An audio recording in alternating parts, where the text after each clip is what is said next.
Whey protein is perfectly fine for teenagers. I think we can say that safely. Imagine your mom or dad asking them, can I have this whey protein? While they have a digestive biscuit which has 100 chemicals. Chai with 4 spoons of sugar inside. Saying, whey protein steroid hai na? Doesn't that give you perspective? Welcome everyone to another episode of The Overcorrection. We have Ankush Datar back in studio. He is the author of the upcoming book, The Health and Wealth Paradox, to be published by HarperCollins. It became a little toxic with whey protein back in the day. The packaging on these proteins was very sexy, like you're gonna blow up your muscles. And a chick in a bikini is gonna come. That doesn't happen. Then I started replacing actual food with the protein. I used to have like 2-3 protein shakes a day. Nutrition is primary, supplements are. My tech addiction is strong. I am listening to a podcast when I wake up in the morning. I mean, don't even talk to me about taking a shit without my phone. If you see your phone, the first thing in the morning, the sympathetic nervous system gets activated, which is your fight or flight. You like wake up in the morning. The first thing you read is like, this country has bombed this other country and some political leader has been murdered. And there's floods. All these apps and all these supplements that you get sold, the more insecure you are as a person, the easier it is to sell your supplement. You're a piece of shit, aren't you? Like, do you want to keep being a piece of shit? Or do you want to download my app? Absolutely. You mentioned slowly introducing supplements into your routine. Where do we start? So if you... Welcome everyone to another episode of The Overcorrection. We have Ankush Datar back in studio. He is the author of the upcoming book, The Health and Wealth Paradox, to be published by HarperCollins. Happy to be back here again. So guys, I am planning on starting to take creatine next week. So I was like, Ankush, you got to get in here. We got to do a whole podcast on these supplements and just make sure everything I've heard is true. So basically what I've heard is that I'm going to take creatine and about 30 to 45 minutes later, I'm going to start getting a crazy pump. And I'm going to start getting really retain water, get super bloated, get that buff bodybuilder jack look. And it is also going to be an inevitable path and a gateway drug to taking steroids. That's partially true.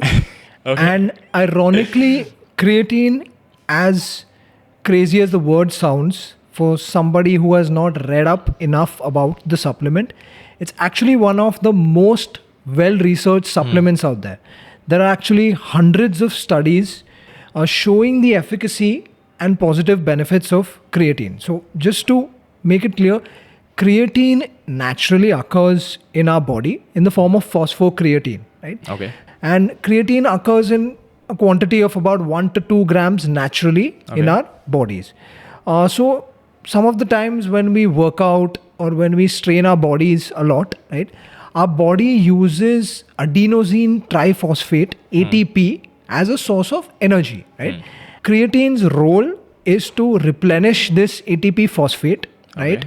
With its phosphocreatine property. And that's what keeps you going longer during a workout. And that's what probably improves the quality of your workout. Not only that, right? Actually, studies have shown that creatine has benefits for your mental health, right? For your cognition, your cognitive functions. There's actually been some studies done on creatine's positive impact on Alzheimer's disease, right? Many of the doctors abroad, they give a certain dosage of creatine monohydrate to their patients purely for the treatment of Alzheimer's disease.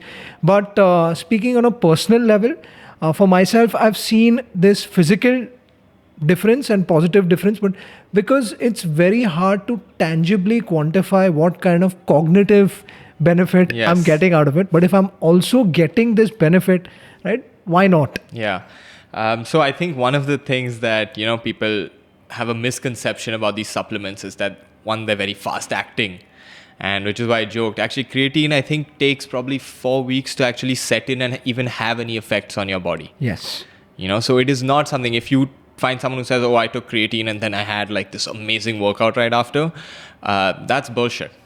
Or well, it's then a placebo which they got beneficially because they don't know how creatine works.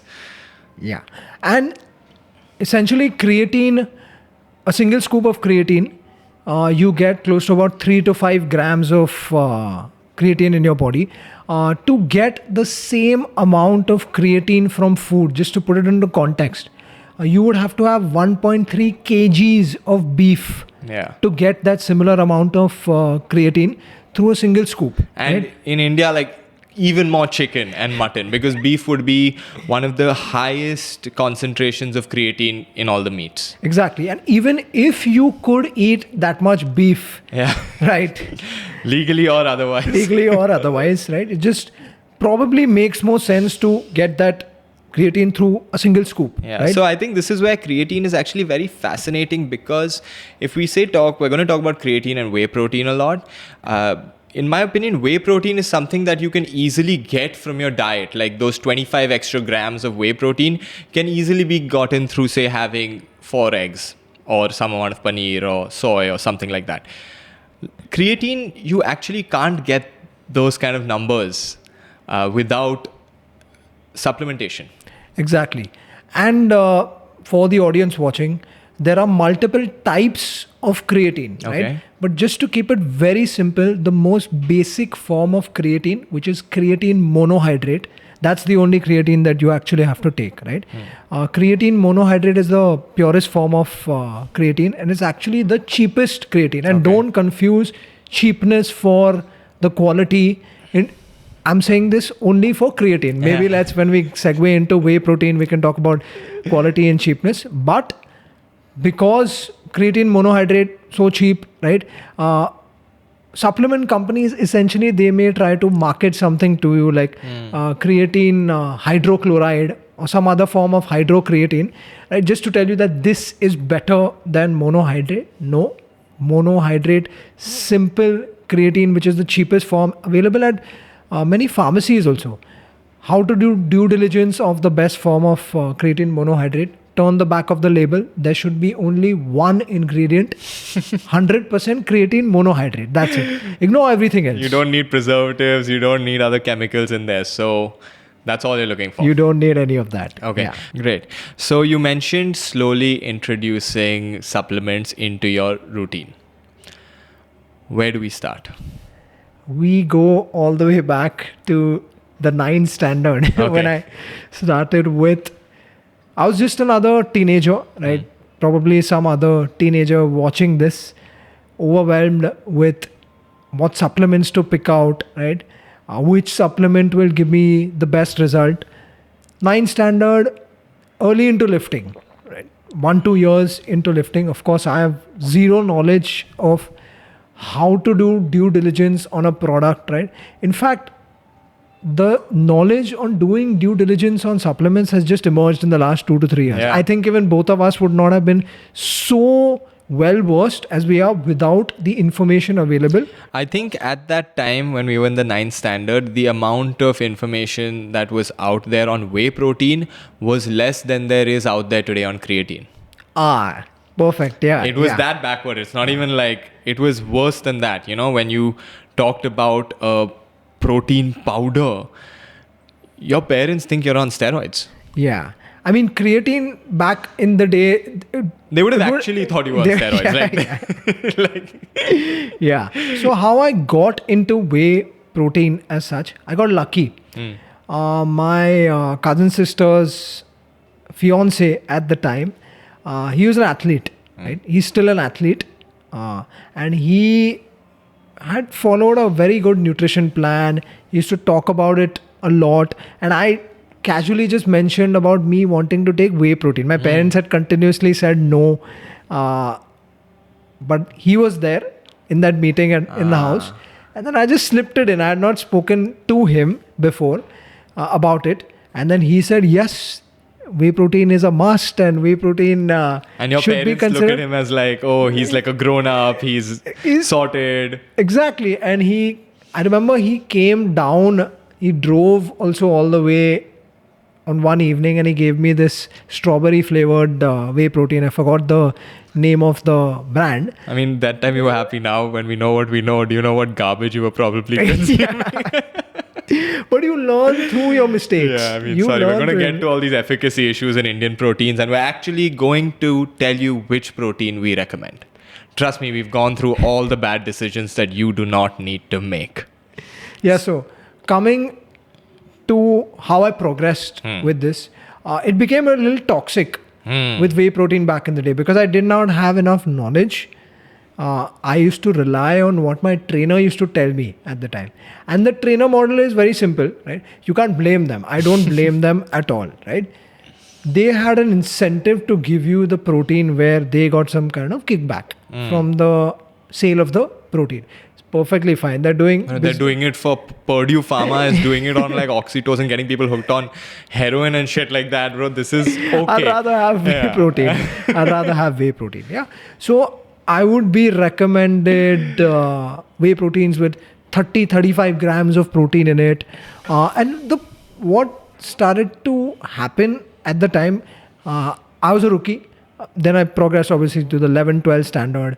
The packaging on these proteins looked very sexy. Like, okay, you're gonna blow up your muscles, big muscles with. And a chick in a bikini is gonna like come. That doesn't happen. It's only anyone watching. It's the men who look. It's a well-known fact now. This is not new information. This is not new information. Yeah, so I used to get enamored by all of these claims, and then I started replacing actual food with the protein, and I started to bloat a lot. Right? I didn't get acne. I got pimples. I had this small episode of pimples, but I still said, the trade-off for muscle is worth the pimples, right? And then it got to a point where I was getting very uncomfortable. That was the only reason why. And my mom was getting a little annoyed with me because I was replacing. Going to the bathroom like 8-10 times a day. I was not going. Actually, it's the opposite. It gets you constipated as hell because there's no fiber in the protein. It's only protein. And you're having it with like water. You're not even making it in a banana shake or anything. Exactly. So what happened was I replaced what I had to do as a primary function with the secondary function. Nutrition is primary.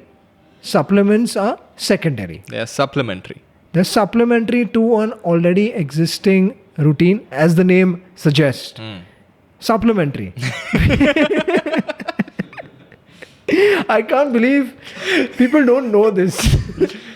It's basic. Yeah. I mean, it's basic. It was in the name. It was there the whole time. In the name. It was right there in front of your face all this time. Yeah. So, enough episodes of discomfort got me to change my diet, obviously. I went to a nutritionist at the time, maybe in the 12th. Yeah, around the 12th was the first episode I had with a nutritionist. Great learning journey. And she was like, what are you doing? You can get protein from your eggs. You can get protein from... And you don't need so much. I used to have like 2-3 protein shakes a day. Yeah. Which she was like, why? She was like, there's an upper limit. I'm going to change your diet completely. She changed my diet. My stomach was pit-pat. I think I was lifting more. I was honestly lifting more. Because you were actually probably getting some more carbs. You probably had some more energy. You were probably happier. Like, I don't think people realize how much your mental state can affect things like your lifts or your performance at work. Exactly. So I got all the nutrients I needed from food. I was also having whey protein. Yeah, but it was probably once a day. Right? And from then on, I've realized anything that's in the front of the marketing, anything that's in the front of the label is marketing. The truth is at the back. So now through my mistakes, I've learned. And so there's enough information available. So speaking of the truth is on the back, let's talk about an actual product, which both of us consume. The whole truth bars. I think it's our go-to protein source nowadays. Protein supplement nowadays. Protein bar, whey protein, peanut butter, because it's such a simple product. You just turn the back of the label. You don't have to be a chemist to understand the ingredients at the back. Monk fruit sweetener, whey protein concentrate, very simple ingredients. And for years, through my experience, as I've spoken about now, there was one trade-off I was willing to make in my diet was Of course, money was one, right? Second Because was man, these bars are not cheap. These bars are not- but they might actually be what they are saying they are. So you can find a cheaper bar out there, but based on all the studies that have come out, based on how terrible India is with manufacturing efficacy, this brand is probably the brand to rely on for two reasons. It's not a sponsored video. One is that one, it's expensive enough that I believe that they actually have the money needed to put in what they say they are putting in. They put in dates in their bars. Dates are not cheap. Okay. The other thing is that their whole brand is built around their efficacy and the purity of their products. So they are actually willing to spend the money because they are able to charge a premium. The other reason I use it as my go-to bar, which I'll put out there, is that I am not like in a calorie cutting state in my life. I would probably recommend another bar for people who wanted a lower calorie option because their bars are sweetened with dates. And for whatever reason, they don't have a bar sweetened with monk fruit sweetener. Because I think that's how they're going to have to fill in that gap. Yeah. And one of the more important things is that I am okay to make a trade-off of 150 calories more with a protein bar, assuming I'm eating the protein bar every single day of my life. So I'd rather not take a chance. 150 calories, I can just reduce the calories from some other part of my life and rather not take a chance. I'd rather keep everything natural, right? So that's something I look at the trade-off in this way. Someone else will look at the bar slightly more expensive, go for a bar which is lower in calories, and I don't think that's the way to do due diligence on a product which you're going to be eating every day, right? So I don't think that's the way to go. Yeah, I think on the low calorie point, if we could trust some other brands right now, which studies show that we might have a hard time doing, but if we could trust that what they say on the label is there, I would probably recommend to someone who was really needed to lose a lot of weight but still wanted a protein bar to have something with monk fruit sweetener or aspartame or sucralose or stevia. I don't know really what the science is around artificial low-calorie sweeteners versus natural low-calorie sweeteners. The science says that it's exaggerated, right?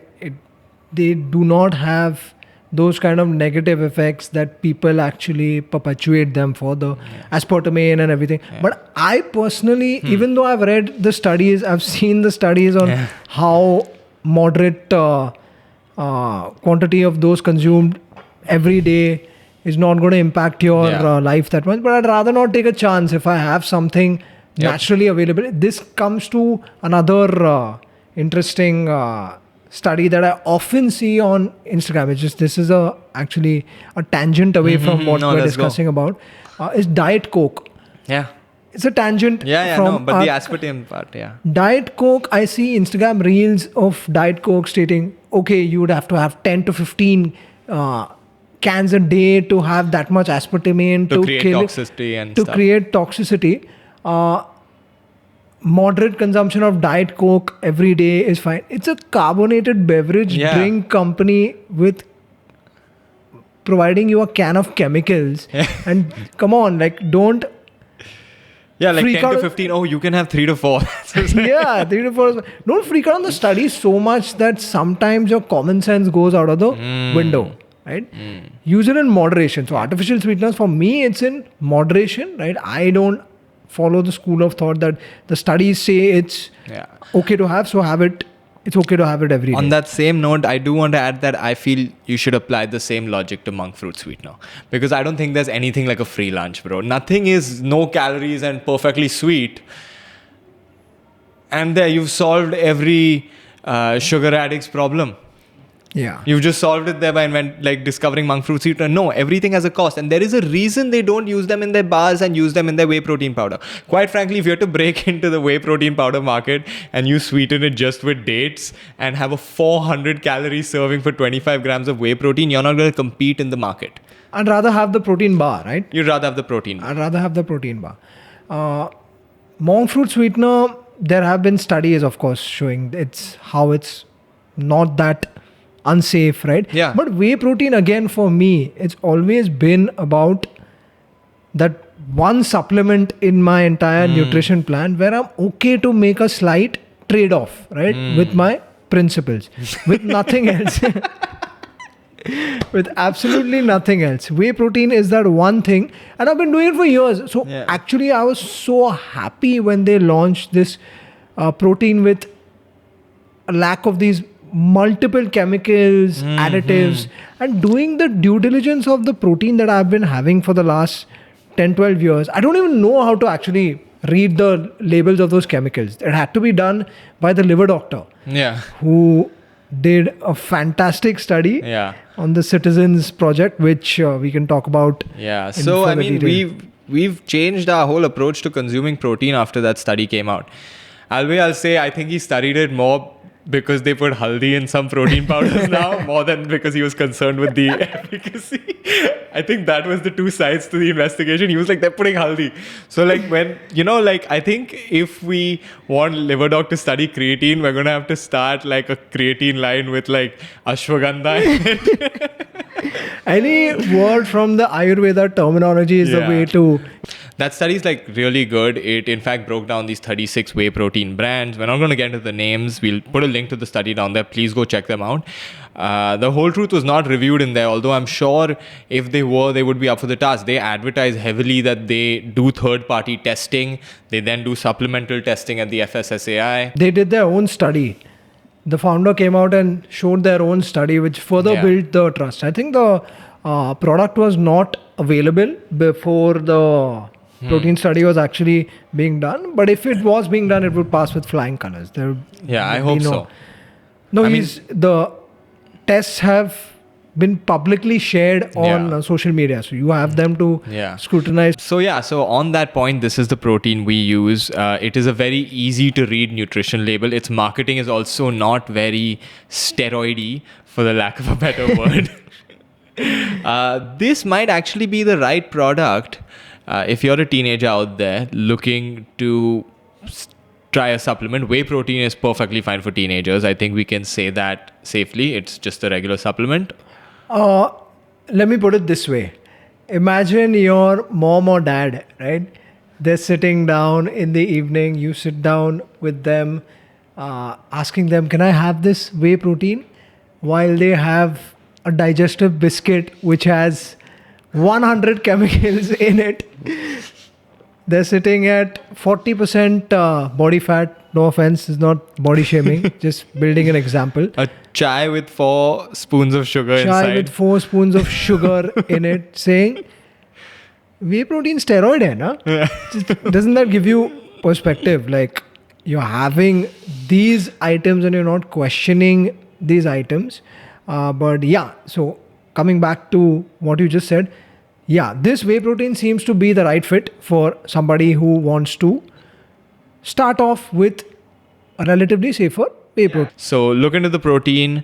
Like he said, we discussed it. It's basically the idea. It's supplementation.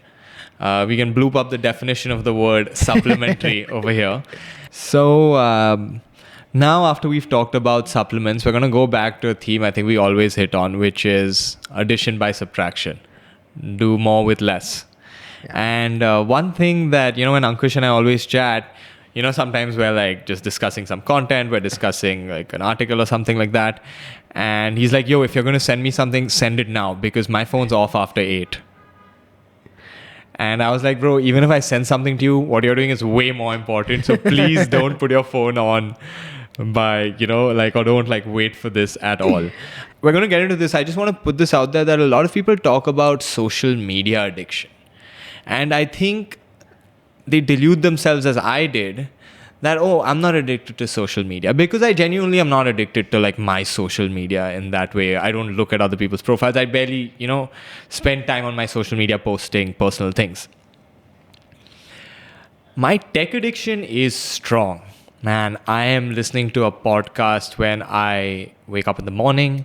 I'm listening sometimes when I'm exercising. Don't even talk to me about taking a shit without my phone. That's all of us. I'll hold it No in. one can, yeah. Okay, I'll charge my phone. And That's all of us. No one will admit it in public, but that is Okay. all of us. Shit. The tech addiction is strong. It is so prevalent right now.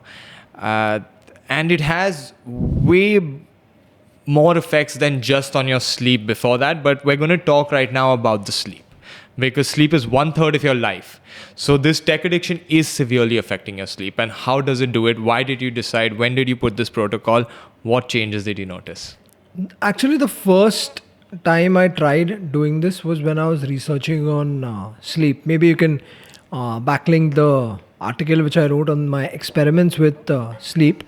And I'm wearing the sleep ring as we speak about it. So I researched a lot on the impact of blue light on my quality of sleep, cognition, etc. So I started to follow certain protocols. There are these blue light blockers. I got a free sample also from a brand to kind of test them. Very good, very nice. But the research is not very proven. It's very split between the middle. I think it was more of a placebo effect. I had written a piece also on blue light blockers, but even in the piece I mentioned that the science is 50-50. I think it's more of a placebo effect. The science on whether blue light blockers work, not on whether blue light is harmful. Exactly. That shit is for sure. That shit is 100%. So instead of the blue light blockers, I thought, why not build a protocol in place? At around 8:30, I'll stop seeing my phone, right? I'll begin my night routine and everything. I'm lucky.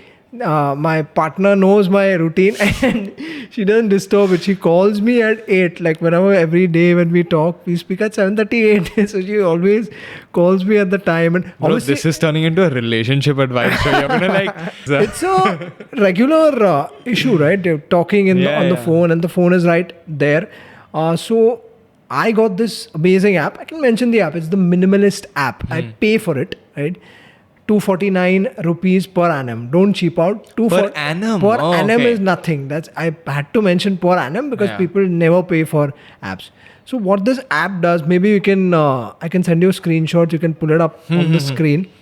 Is that it creates the most boring layout firstly on your page, on your homepage. You don't have all the icons and everything. You just have names like Amazon, Adobe, whatever, Outlook. It's just names over there. So every time you have to go on an app, typically what happens with tech, you start building a mind-muscle connection, I feel, even with technology. When I'm bored, okay, my mind has got to move to Instagram. My body just knows. I put on the phone, right swipe, go on Instagram. Here I have to go, type out Instagram, go on Instagram, then open the app, right? Nice. On the app, I've put blockers of 12 hours, right? 12 hours is trust me, you need to put that blocker on once to realize how addicted you are to it. Oh yeah, one time I did this thing where I just started doing a little work without my phone around me. And I said I'll go check it every hour. But the number of times sitting on my laptop, your hand just shoots to it. Your hand just shoots to it. So when I put the blocker, one of the more important things, I can't unblock it. On your app, you can block and you have the option to unblock. Here it only unblocks after the 12 hours. So I follow a protocol, maybe like 7:30 typically now. I block it for 12 hours, right? So I don't have the phone to scroll. I have nothing to scroll overnight. So I have to sleep. It starts at 7:30 a.m. So when I wake up, I have nothing. I do not need to know who has gone where, although I'd love to know later in the day, but not when I wake up at 5 in the morning, right? 5 in the morning when I wake up, I have 2.5 hours of productive time to write, to read, to work out. I do not need social media to overwhelm me, right? And there's actually important science on why you should not be exposing your brain or whatever, your body to social media in the morning. When as you wake up, your body is slowly releasing cortisol, the stress hormone. And cortisol is not a bad thing as people say it to be. It's naturally present in the body, the stress hormone, and it rises at a gradual pace. Now, if I open my phone, let's say I see my work email, or if I see some social media notification and I start scrolling. So if you wake up in the morning and the first thing you see is your phone, and I think that's 99.99% of people watching this. That other 0.001 doesn't have a phone. Is sitting here. And it's sitting here.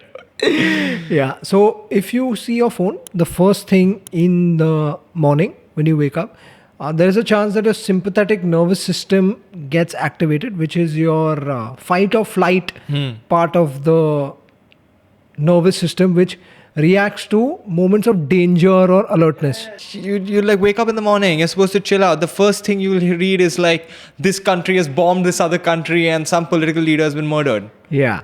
And there's floods. Forget about those news. A simple alarm also that you put on your phone. Imagine yourself sleeping and then suddenly the alarm wakes you up. It's your sympathetic nervous system basically responding to that situation. It's your body doesn't know there's an alarm. It's just reacting to like danger and alertness. So your body is supposed to naturally wake up, and that's where the parasympathetic nervous system comes into place, which is the rest and digest system. Many people wake up in the morning, they meditate for 10 to 15 minutes or whatever, 5-10 minutes, whatever routine you have. And meditation typically tends to activate the parasympathetic nervous system. On that point, I want to say it's not always meditating. Like, can you think about it? It's like, imagine not having your phone and brushing your teeth and taking a shit. That amount of time for people who are as tech addicted as we are will be meditative. Like, you don't even need to do formal meditation anymore. You can just leave your house without your phone and any source of, media stimulation. It will be a purely transcendental meditative experience for you. So you don't even need to do all the stuff we needed to do. You're so addicted to having that computer in your pocket. I do this morning routine so that by the time I'm done, 45 minutes, I'm taking my phone and I'm going to the loo. Yeah. Like, I can't run out the entire thing. There's a certain limit. But that shows my tech addiction. Yeah, it shows regardless of what I'm doing, I need the phone. So, one thing that I've also believed, we complain about tech a lot, but I'm blown away by this app.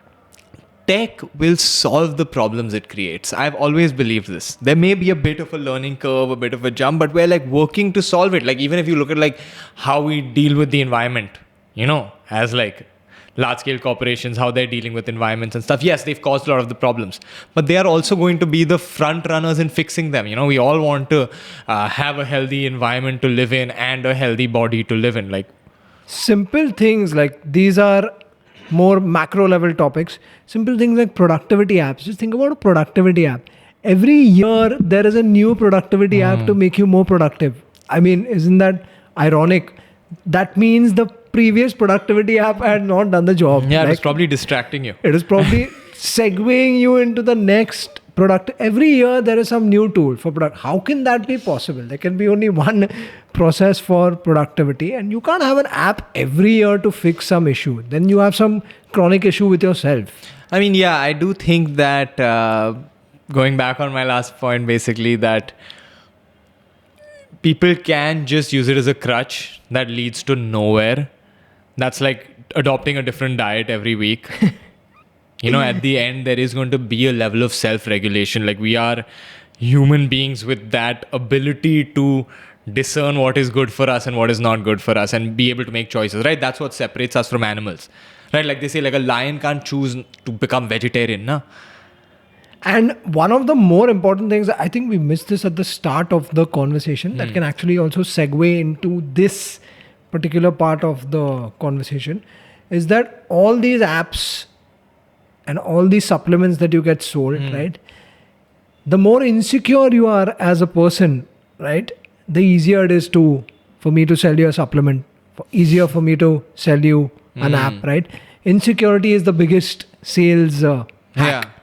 In fact, they make you feel insecure about your productivity. Like, that's how they sell you these apps. Like, you're a piece of shit, aren't you? Like, do you want to keep being a piece of shit? Or do you want to download my app that'll like stop you from being such a piece of shit? Absolutely. And that's going to be one every year. You're really fat, right? Like, do you want to keep being fat? As long as social media exists, insecurity is Yeah. growing leaps and bounds, and you can, whatever, it's just the fact of life. Yeah. If you want to be a master manipulator, and this is not something new. People have been doing this for like centuries. Yeah, this in is just the history. medium of the day. This is the medium of the day. Social media. You look at Instagram. You look at someone doing much better than you. Ankush and I were like, will people even listen to us talk about whey protein if we don't wear sleeveless shirts? Like, will they? Like, no, they'll swipe on a reel. Oh, no, dude, look at this accountant-looking dude telling me about creatine. Fuck him. Exactly. Chalo, I think that's a good note to end it on, man. We hope that these shirts help in our our credibility to speak on these topics. But I would urge you not to look at those as the reason you listen to this. Thanks, Ankush, for being in studio. Once again, Ankush, his book, The Health and Wealth Paradox, is going to come out next month. When it comes out, we're going to do an episode just on the book, what it's about. We're going to tell you guys, y'all should all go get it. It's going to be on the bookshelf there. Looking forward. I want to get more into this next time about tech addiction. You know, I think that this minimalist app is really cool. We're going to put a link down there anyways. I think you need to use it for a month so that we can talk more in detail as to how addicted you are. You'll find out how addicted you are. I think that's what. Just I think this is a good experiment. Any of you guys watching, download the app. Just tell us how weird you found it. You know, and I will tell you guys how weird I found it. And it's a little scary. You know, a lot of people I'm like now when I'm thinking about it, I was like, shit, what if today you told me that I'm done after 9? Like, it seems easy to say, but I was like, oh, then not even YouTube? Shit. You know, like you think it's just Instagram. Oh, not even YouTube, not even my Twitter, not even like, I can't just watch something on Netflix at least. Like, you know, you start free, you wonder, what did I do? Yeah. And I still go through it. Yeah. Do you read books? Perfect. Like, do you allow yourself to read books? Yes, in the night and in the morning. Okay. In the morning is more of non-fiction, where my brain is sharp, right? There's lack of distraction. In the night, it's more of relaxed fiction. Or non-fiction, but very easy to read. Fun. Very fun stuff. Reading. Like, I can't read financial statements and everything in the night. It has to be in the morning. Yeah. Maybe we can talk about in the next episode of the tech addiction. Sorry to cut you off. Is that why reels have made you lose the ability to read? My dad, who was once, he's actually the most voracious reader I know. If you come to my house and just see the number of books, you won't believe how addicted he is today to Instagram reels. And he openly tells me that I just can't read anymore. And that's crazy to think about. Yeah, that's crazy. And you know what? People LinkedIn has launched Reels. That really tells you guys, like... That tells you everything you need to know. That LinkedIn, the most professional fucking thing and place out there, now has like pop art captions. Okay, that's the note we're going to end it on, guys. Thank you for watching this video. Please like this video, subscribe to the channel, leave us any questions you have about supplements, tech addiction in the comments below. Teenagers out there, go try some. If you're pumping iron, go get some protein. And do your due diligence. Yeah, do your due diligence. Consult a doctor. I mean, we put up a disclaimer at the start of this episode anyways. I don't give a shit. We do, right, Krish? Yeah. Okay, good. Cut.